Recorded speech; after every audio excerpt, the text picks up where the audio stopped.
सुबह समय हम परमेश्वर के वचन की ओर जब देखे तो परमेश्वर हमसे चाहत रखते हैं जो एक महत्वपूर्ण बातों के विषय में आज आपके सामने चर्चा करना चाहता हूं। पहले हम पढ़ेंगे पहला शमूएल की किताब, पहला शमूएल दूसरी अध्याय उसका 30 कलम, फर्स्ट शमूएल चैप्टर 2 वर्स 30, उसका सेकंड पार्ट पढ़ना चाहता हूं। दूसरी भाग पहला शमूएल की किताब 2 अध्याय उसका 30 कलम, उसका आखिरी भाग में इस प्रकार लिखा है, क्योंकि जो मेरा आदर करे मैं उनका आदर करूंगा, और जो मुझसे तुच्छ जाने वे छोटे समझे जाएंगे।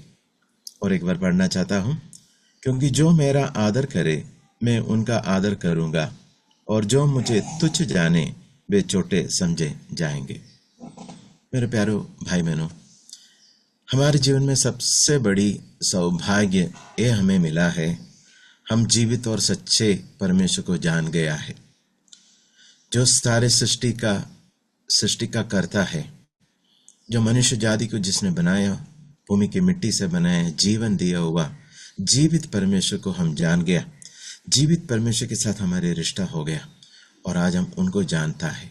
दुनिया में कई सारे करोड़ों लोग हैं सच्चे परमेश्वर को नहीं जाना है, लेकिन हमारे जीवन में ये सौभाग्य परमेश्वर ने दिया, हम जीवित परमेश्वर को जान गया। तो उस समय हमारे जीवन में सबसे बड़ी जिम्मेदारी बन गया है, हम परमेश्वर का आदर करें, परमेश्वर का आदर और सम्मान करें। इधर एली से परमेश्वर बात विलाप करते हैं, बातचीत करते हैं, उस समय एक महत्वपूर्ण बात परमेश्वर वहां पर कहते हैं, क्योंकि जो मेरा आदर करे मैं उसका आदर करूंगा। हमारे जीवन के लिए एक समझने वाली, उसी प्रकार जीवन में उपयोग में लाने वाली एक महत्वपूर्ण बात है, परमेश्वर का आदर करें। हम नया करार में जब जाएंगे, जब परमेश्वर ने अपने पुत्र यीशु मसीह को इस दुनिया में भेजा, उस समय यीशु मसीह एक देश में गया। उसके विषय में मरकुस रचित सुवार्ता 5 अध्याय में लिखा है। मरकुस 5 अध्याय में पहला कलम से नीचे कलम तक, पहले कलम से हम जब नीचे देखे तो गरसनियों के देश में प्रभु यीशु मसीह गया है। गरसनियों के देश, वहां के सबसे बड़ी व्यवसाय था लगभग सुअर को चलाना, सुअर के जो व्यवसाय था। उस देश में सबसे प्रसिद्ध एक व्यक्ति था, एक व्यक्ति भूतग्रस्त था। भूतग्रस्त व्यक्ति कारण, उस व्यक्ति के कारण सारे देश में डरावना अनुभव है।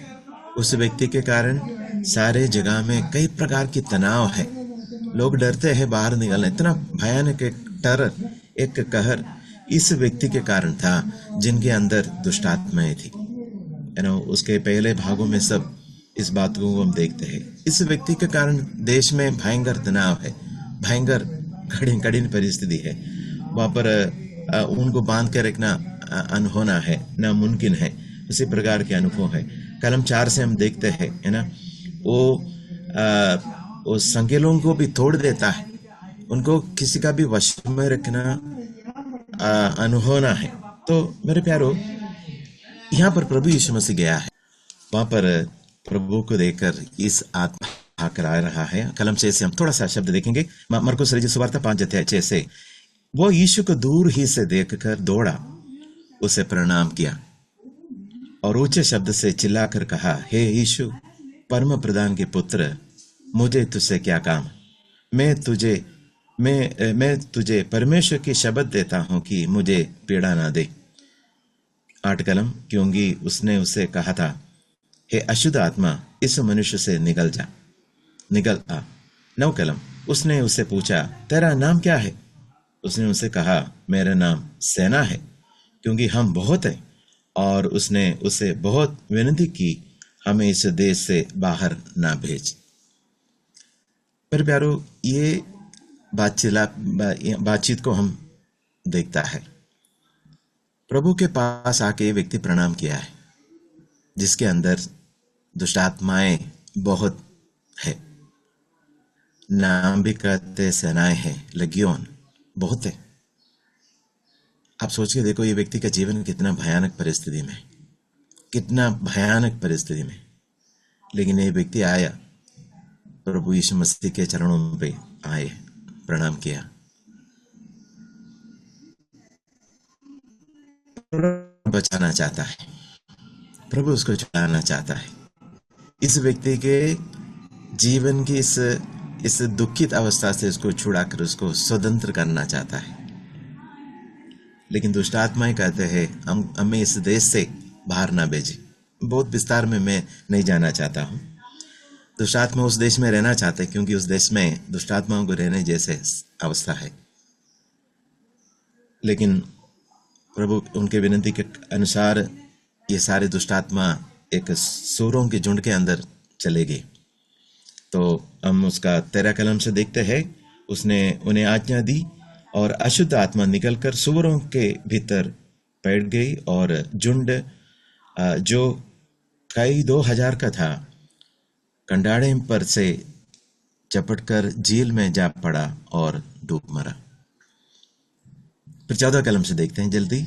उनके चरवाहे ने भागकर नगर और गांव में समाचार सुनाया और जो हुआ था लोग देखने आए।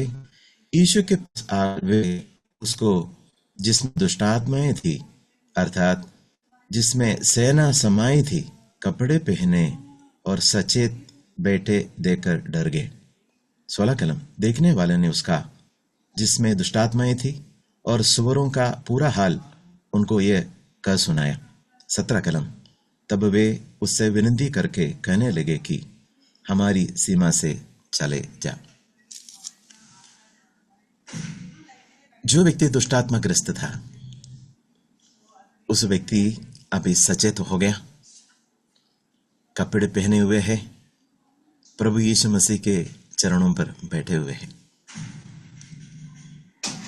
इस व्यक्ति गर्सनियों देशों में एक भयानक व्यक्ति था जिससे लोग डरते थे।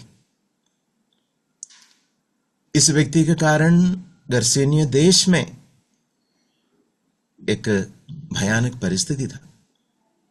रात को बाहर निकलना मुश्किल था। इसी प्रकार की अवस्था है। हम इसी प्रकार के लोगों को कई जगह देखा है। लेकिन अब प्रभु यीशु मसीह के कारण, यीशु मसीह इस गांव में आए इसके कारण ये व्यक्ति जो डरावना था उसका जीवन बदल गया। वो अभी वो संचेत हो गया, कपड़े पहने हुए अवस्था में है, शांत हो गया। उनका जीवन वो संपूर्ण रीति से बदल गया है। गर्सेनियों देश में एक भयंकर आनंद की बात होना था, अनुभव होना था। लेकिन गर्सेनियों देशवासियों ने इस बात को सही रूप से समझा नहीं। गर्सेनियों देशवासियों ने इस परमेश्वर का भलाई को सही रूप से देख नहीं पाया, समझ नहीं पाया। उन्होंने उनके जीवन में आई हुई नुकसान को देखा। लगभग 2000 सुअर मर गया। सुअर के धंधे को देखे, सुअर के जो धंधे से आने वाली पैसों को देखा, दुनिया के विषयों को देखा, दुनिया की धन दौलतों को देखा। परमेश्वर से आने वाली अनुग्रह को उन्होंने देखा नहीं। आखिरी में उन्होंने कहा, 17 कलमे कहते हैं, तब वे उनसे विनती करके कहने लगे कि हमारी सीमा से चला जाओ। यीशु मसीह गांव के अंदर नहीं आए थे, सीमा में आए थे, क्योंकि आदमी को गांव के अंदर कोई लेते नहीं। आदमी ने दूर से गांव जैसे सीमा में ही प्रभु यीशु मसीह को देखा, प्रभु के चरणों तले गया। लेकिन गांव के लिए, देश के लिए एक अनुग्रह की विषय था यीशु मसीह। बहुत सारे लोगों के लिए अनुग्रह आ सकते थे, लेकिन प्रभु को वहां पर उन्होंने अनादर किया, प्रभु को सम्मान नहीं किया। इस उनके जीवन में अनुभव को देखा उन्होंने, उनकी गांव, उनके देश के एक कहर व्यक्ति का जीवन में आए वो बदलाव को देखा। लेकिन उन्होंने उस बात को स्वीकारने के लिए, उस बात को अपने जीवन में अनुभव करके और भी आशीष पाने के लिए उन्होंने प्रभु यीशु मसीह को आदर नहीं दिया। उन्होंने कहा, यीशु मसीह से कहा, हमारी सीमा से चले जाओ। तुम्हारा इधर कोई काम नहीं है, तुम हमारे गांव में इसके कारण आया, इसके कारण हमें बहुत नुकसान हुआ है, हमारी सुअर मर गया है, हमारी आमदनी में कम हुआ है। 18 कलम में हम देखते हैं जब वो नाव पर चढ़ने लगा कि वो जिसमें वहां पर प्रभु ये बात सुनकर प्रभु यीशु मसीह वहां से तुरंत चला गया। प्रभु वहां से चला गया। मेरे प्यारो, कितने दुखी बात है। परमेश्वर का आशीष है, परमेश्वर का अनुग्रह है, लेकिन उस अनुग्रह को गरसेनियों निवासियों ने ठुकरा दिया, आदर नहीं किया है। नसरेत में यीशु मसीह, और एक जगह पे इस विषय लिखा है, इसी प्रकार के अनुभव, वो है नसरेत। अध्याय 6 में लिखा है, मरकुस लिखित सुवार्ता अध्याय 6 पहला कलम में लिखा है, वहां से निकलकर वो अपने देश में आया और उसके चेले भी उसके पीछे गए। तब वहां पर क्या हो गया, उसके नीचे भागों में पढ़ते हैं, मैं उसमें विस्तार में नहीं जाना चाहता हूं, लेकिन वहां पर प्रभु यीशु मसीह का शब्द है। कलम 4 से यीशु ने उसे कहा, भविष्यवक्ता का अपने देश और अपने कुटुंब और अपने घर को छोड़ और कहीं भी निरादर नहीं होता। 5 कलम, वो वहां कोई सामर्थ्य का काम ना कर सका, केवल थोड़ा से बीमारों पर हाथ रखकर उससे चंगा किया। 6 कलम, और उससे उनके अविश्वास पर आश्चर्य हुआ और वह चारों ओर के गांवों में उपदेश करता रहा। यीशु मसीह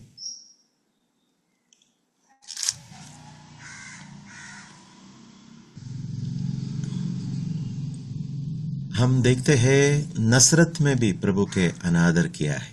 वहां पर प्रभु यीशु मसीह ने जिक्र किया मरकुस लिखित सुवार्ता 6 अध्याय का 4 कलम में। वहां पर प्रभु ने कहते हैं, भविष्यवक्ता का अपने देश और अपने कुटुंब और अपने घर को छोड़ और कहीं भी निरादर नहीं होता। पर प्यारो, इधर भी प्रभु यीशु मसीह को आदर नहीं किया है, निरादर हुआ है। तो क्या हो गया, प्रभु उधर कोई सामर्थ्य के काम नहीं किया। गरसेनियों के देश में प्रभु और भी सामर्थ्य के काम करना था, लेकिन उन्होंने भी प्रभु का आदर नहीं किया। नसरेत में भी प्रभु का आदर नहीं किया, प्रभु का निरादर किया। मेरे प्यारे भाई बहनों, परमेश्वर का आदर करना हमारे जीवन के लिए कितनी जरूरी है। अगर प्रभु का कार्य हमारे जीवन में होना हो, परमेश्वर का कार्य हमारे जीवन में होना हो, तो परमेश्वर को आदर देना बहुत जरूरी है। हमने पहले शमूएल की किताब से हमने उस वार्तालाप को हम देखा जो एली से किया था, जो मेरा आदर करता है मैं उनका आदर करूंगा। मेरे प्यारों, हम आएंगे प्रभु यीशु मसीह के शब्दों को हम देखेंगे। यूहन्ना रचित सुवार्ता 5 अध्याय के 23 कलम में आए, वहां पर इस प्रकार पढ़ते हैं कि सब लोग जैसा पिता का आदर करते हैं वैसे ही पुत्र का भी आदर करे। जो पुत्र का आदर नहीं करता वो पिता का जिसने उसे भेजा है आदर नहीं करता। तो मेरे प्यारे भाई बहनों, हमारे जीवन के लिए प्रभु यीशु मसीह का आदर करना कितना जरूरी है, कितना महत्वपूर्ण है। प्रभु नसरत में ज्यादा आश्चर्य कर्मों का काम नहीं किया।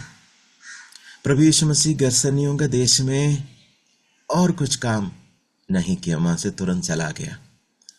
मेरे प्यारो, परमेश्वर को जीवन में आदर देना हमारे जीवन के लिए कितना जरूरी है।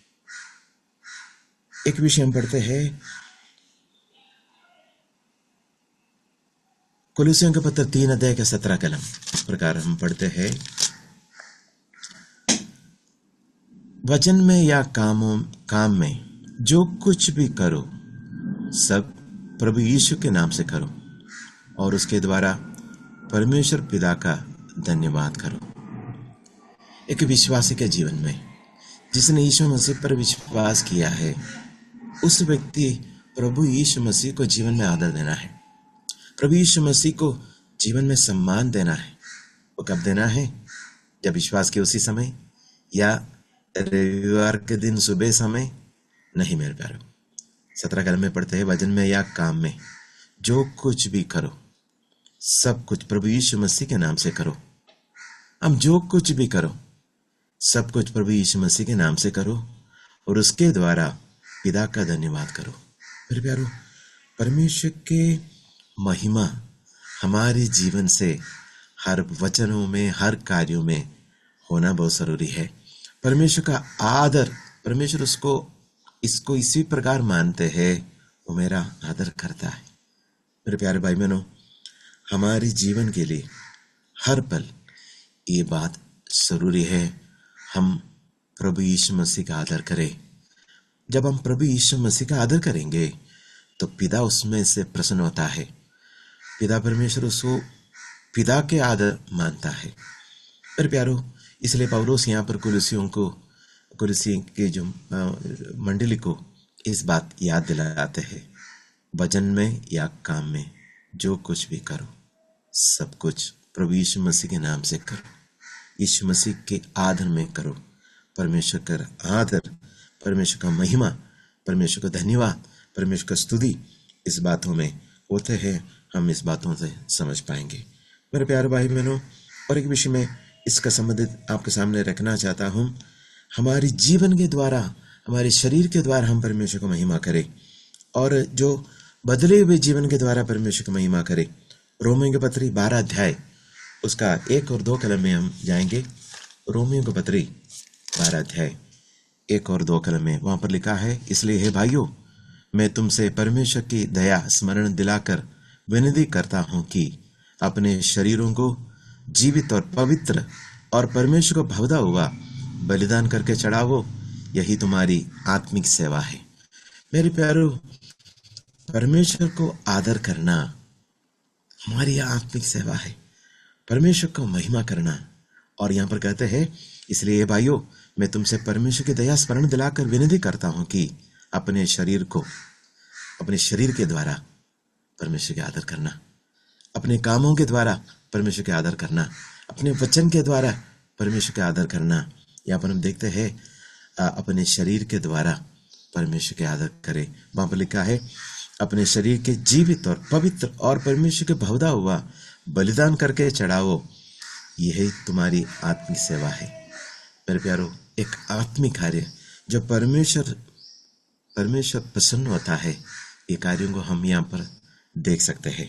और एक कलम इसके संबंधित पढ़ के जल्दी समाप्त करना चाहता हूँ, वो है फिलिपियों की पत्री 1 अध्याय के 20 कलम। हम पढ़ते हैं, मैं तो यही हार्दिक लालसा और आशा रखता हूं कि मैं किसी बात में लज्जित ना हो, पर जैसे मेरे प्रबल साहस के कारण मसीह की बड़ाई मेरी देह के द्वारा सदा होती रही है, वैसे ही अब भी हो, चाहे मैं जीवित रहूं या मर जाऊं। मेरे प्यारो, परमेश्वर के आदर करना चाहे कोई भी परिस्थिति में हो। प्रेरित पौलुस बंदीगृह में पड़े हुए अवस्था में भी परमेश्वर का आदर करता है, प्रभु यीशु मसीह का आदर करता है।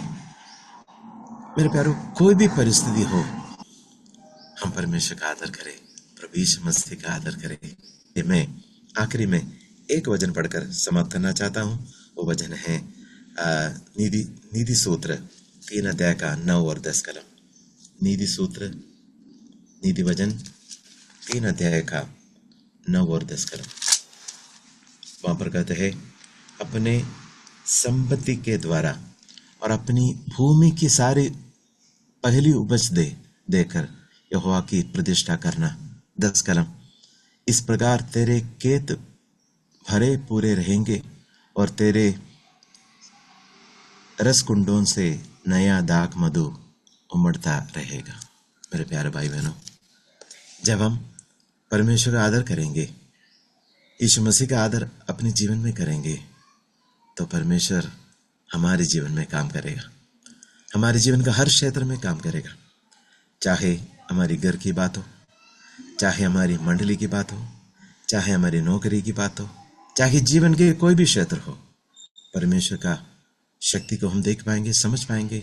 उसी प्रकार के अनुग्रह आशीष पूर्ण जीवन जीने के लिए परमेश्वर हमारा सहायता करेगा। इन वचनों से प्रभु हमें सहायता करें।